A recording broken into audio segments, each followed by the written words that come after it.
Marcos de Quinto, muchas gracias por venir. Creo que es la primera vez que estás físicamente en Periodista Digital. Físicamente, has estado en espíritu. Muchas veces. Bueno, y en espíritu estás constantemente, estás día a día, desde que nos levantamos hasta que nos acostamos. Oye, una pregunta antes de nada entrar en materia.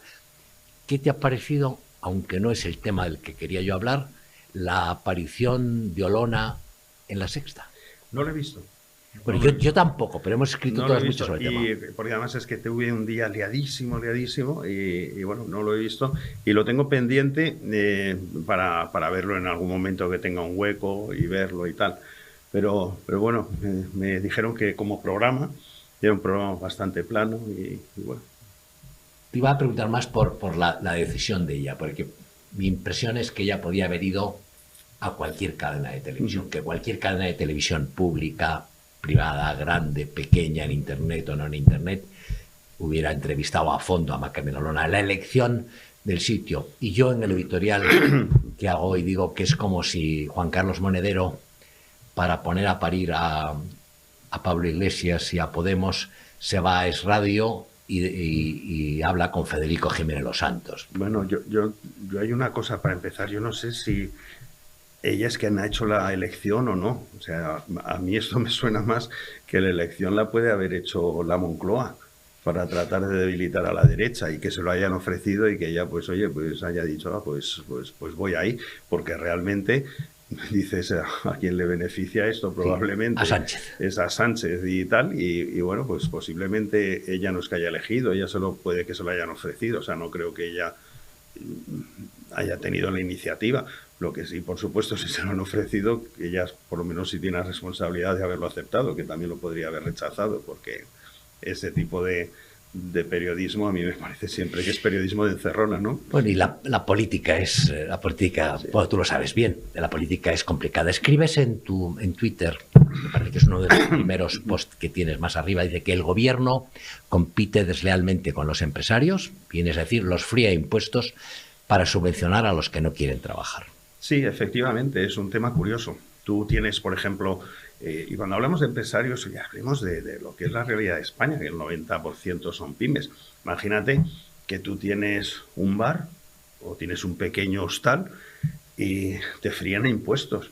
Y eso dinero, parte de ese dinero, aparte del que se quede en sus bolsillos gente del gobierno o sus parientes o lo que sea, pues los dedican a financiar a la gente que no quiere trabajar, por lo cual el día que necesitas un camarero, necesitas alguien para tu negocio, pues tienes que ofrecerle mucho más dinero del que a lo mejor ofrecerías simplemente porque, lógicamente, una persona dice, oye, si por no trabajar me pagan X, pues mire, si usted quiere que yo deje esto, me tiene que pagar mucho más, porque si no, no me compensa.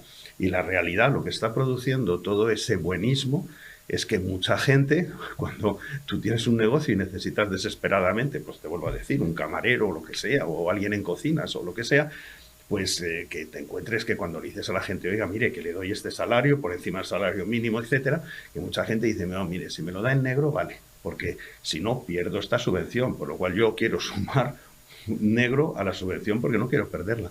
Entonces, claro, si el gobierno incentiva a la gente para que no trabaje y la gente necesita trabajadores, que es el problema que existe en estos momentos en algunos sectores, como la hostelería, pues fíjate la situación en la que estamos en España. A nosotros nos ha pasado, es decir, cierto que el periodismo, además de ser el estudio universitario en el que más gente se arrepiente, es decir, la licenciatura universitaria en el que el número de arrepentidos roza casi el 40% de los que terminan licenciados. Pues casi como los votantes del PSOE, ¿no? Pues además de eso hay un enorme paro, pero nos ha ocurrido el intentar contratar a alguien y que estaba cobrando el paro, estaba cobrando algo y aunque lo que se le pagaba es un poco más de lo que cobraba por situación de paro, pues optar por yo prefiero seguir en el paro y no cobrar. Sí nos ha pasado. Sí, todo este buenismo, al final cuando se analiza detenidamente, pues bueno, cada vez que tú das algo, estás abriendo la oportunidad absolutamente al fraude y a la corrupción. Y nos encontramos que todas estas políticas buenísimas, si no están seguidas de una gran fiscalización, pues bueno, sucede como noticias que hemos visto de gente inmigrantes marroquíes, de hecho, que vienen a España, que cobran determinada pensión o subsidio y finalmente su familia está en Francia o ellos están de regreso en Marruecos cobrándolo todos los meses. Pero bueno, entonces este tipo de corrupciones, de turismo de subvención, ya no... Tal pues es escandaloso sobre todo cuando la presión fiscal es tan alta en este país. En España hay salario mínimo, yo creo que ya ningún partido discute el que exista, aunque hay países donde no hay salario mínimo. Pero tú te haces eco, me parece que es de unas declaraciones de Rejón en las que propone establecer el salario máximo. Sí, es que es curioso. Esta gente no entiende nada, no entiende cómo funcionan las cosas, cuál es el salario mínimo, salario máximo. No, lo que decían esas declaraciones es que si dices, bueno, salario máximo, ellos ya decían que ellos nunca cobrarían más de 3 veces el salario medio de un trabajador, pero mira, inmediatamente se quitaron eso de en medio. Pero si tú de repente topas el salario máximo, te vas a encontrar lo siguiente. Primero, nuestros clubes no podrían pagar los salarios que están pagando a futbolistas estrella, ¿no? Que son cantidades desorbitadas. Pero son cantidades desorbitadas porque compensa pagárselas. Es decir, el salario que uno paga en una empresa privada, en un sector privado, es un salario porque eso te compensa. Y un futbolista al que se le pagan millones es porque va a hacer entrar al club millones. Y además, en el caso de España, que es distinto, por ejemplo, al caso de Italia, en el caso de España pagan al fisco como si fuera un trabajador normal. Entonces, si está pagando, se está dejando la mitad de su sueldo en impuestos, pues el día que Messi se va a Francia, pues la hacienda pública pierde la mitad del sueldo de Messi. En estos momentos, pues bueno, lo estarán disfrutando en Francia, pero es que además todos los ingresos adicionales que pueden venir a través de venta de camisetas, a través de que ese club pues esté en las competiciones internacionales, luego al final, si tú topas esos salarios, lo único que haces es desmembrar de talento en estos momentos al país, y la mayor parte de empresas extranjeras que estén instaladas aquí pues irán a otro sitio, y la mayor parte de ejecutivos que digas, oye, si me topan el salario máximo pero no me lo topan en Francia o en Italia, pues mira, oye, yo dejo esto y punto. Entonces esto es un brindis al sol de gente que no tiene ni idea de lo que habla. Mira, un tema muy curioso con esto, me hace gracia. Muchas veces cuando se habla de estos temas, del aborto, de tal o tal, bueno, dice, bueno, si eres hombre no puedes hablar porque tú nunca has estado embarazado. Incluso te escuchas mucho a la izquierda decir, pero ¿cómo un sacerdote puede hablar del matrimonio si no saben, si nunca se han casado? Es decir, siempre existe esto de que gente habla de cosas de las cuales desconoce. Y sin embargo, la izquierda te encuentras todo el día hablando de cómo dirigir empresas y en su puñetera vida han dirigido ni una empresa, ni saben lo que es. Pero bueno. Escribes también en tu hilo, dices que los ciudadanos no pagan a su gobierno para que les diga qué tienen que comer, qué tienen que comprar o cómo tienen que vestirse o educar a sus hijos. Y sin embargo nos encontramos, por lo menos en esta fase de la historia y en este gobierno de forma particular, con un gobierno obsesionado por hacer obligatorio lo que no prohíbe. Esa es la tentación siempre de la izquierda. Yo admiro Estados Unidos, donde es la gente, we the people, que es la manera en que arranca la Constitución norteamericana. Es la gente quien le dice al gobierno lo que tiene que hacer el gobierno y no el gobierno lo que tiene que hacer la gente. Es decir, tú al gobierno le comisionas para que administre determinadas cosas y le pones límites y tienes todo un sistema de contrapesos para que no se meta en tu vida. Es decir, yo no quiero que el gobierno me diga qué coche tengo que comprar, ni si tengo que comer grillos o solomillo, ni cómo tengo que educar a mis hijos. Yo al gobierno no le pago para eso. Yo le pago para que administre los fondos comunes de la mejor manera, para tener una justicia, para tener una seguridad, para tener una educación y una sanidad. Y punto. Y no necesitamos absolutamente nada más. Pero esta gente se empeña en meterse en nuestras vidas, en decir cómo tenemos que vivir, con quién nos tenemos que acostar, qué tenemos que comer, qué tipo de coche hemos de comprar. Y en el fondo dices, pero oiga, que yo a usted no le he dado esa misión, que no es una necesidad que yo tenga el que usted me cuente lo que yo tengo que hacer. Usted da lo suyo, usted nos reporta. Usted está a nuestras órdenes. Y no que tengan esas tentaciones, porque que viene, por supuesto, del comunismo y del poscomunismo, que es de meterse en nuestras vidas. Que, por supuesto, luego ellos no se aplican para nada a todas estas cosas que nos tratan de decir. Pero es una sociedad que la española, a lo mejor yo soy excesivamente crítico, que acepta ovinamente, en su mayoría... Bovinamente. Ese tipo de instrucciones. Es decir, siempre se ha dicho un país difícil de gobernar, indómito. uno repasa la historia de los últimos 4 años o 3 últimos años y te das cuenta de que es lo contrario. No genera una reacción social el que te digan dónde tienes que estar, cómo tienes que estar. Sí, Parece que... Yo creo que la gente siempre dice, bueno, da igual, como yo en el fondo voy a hacer lo que me dé la gana. Sí. Pero, sin embargo, al final te das cuenta de que no es así. Y al final te das cuenta del destrozo económico que todo ello representa. Te pongo ejemplos muy curiosos. Es decir, en el tema de cuando estamos hablando de decisiones, por ejemplo, que toma la Unión Europea, son cosas que son bastante inexplicables, porque de repente te dicen, mira, esto es lo que pasa con Europa. Nosotros, como somos puros, como somos gente absolutamente honesta y tenemos una superioridad moral respecto al resto del mundo, pues decimos, nosotros no vamos a hacer fracking, pero compramos gas a Estados Unidos que hace fracking. Y además, si la Tierra es una pelota redonda que no entiende de fronteras, si tú no haces fracking aquí, este hace el doble de fracking para suministrarte el gas que tú no obtienes con tu fracking. Nosotros decimos, como somos puros y moralmente superiores, no vamos a explotar las tierras raras. Y entonces no las explotamos. Entonces todo el litio y todo esto, aunque lo tenemos, se lo compramos a China. Luego China aquí tiene que obtener el doble, porque nos tiene no solo para ellos, sino suministrarlos a nosotros. Como nosotros somos puros, decimos, la ganadería es muy contaminante porque las vacas, pues, parece como que toman fabada y tal, y es tremendo con el entorno. Entonces, nos vamos a cargar la cabaña en el caso de Europa.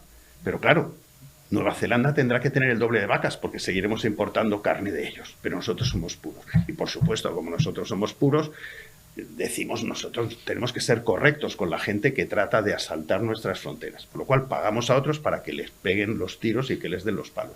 Entonces, este es el cinismo que hay de Europa. Pero con todo esto acabamos siendo energéticamente dependientes, industrialmente dependientes, agroalimentariamente dependientes, condenados posiblemente a pasar hambre, todos los pueblos que son agroalimentariamente dependientes. Y al final, incluso, ya nuestras fronteras nos las están defendiendo gente que incluso no reconoce nuestras fronteras. Y todo esto es un absoluto desastre. Y tarde o temprano esto va a redundar en el bolsillo de la gente. Porque si nosotros fuéramos soberanos energéticamente, y soberanos, ya no digo España, sino Europa como conjunto, industrialmente, pues muy probablemente no estaríamos en las situaciones a las que nos ha llevado ese buenismo que ya hemos visto en el caso de los verdes alemanes, financiados por Rusia, y otros buenismos agroalimentarios, a lo mejor financiados por lobbies norteamericanos.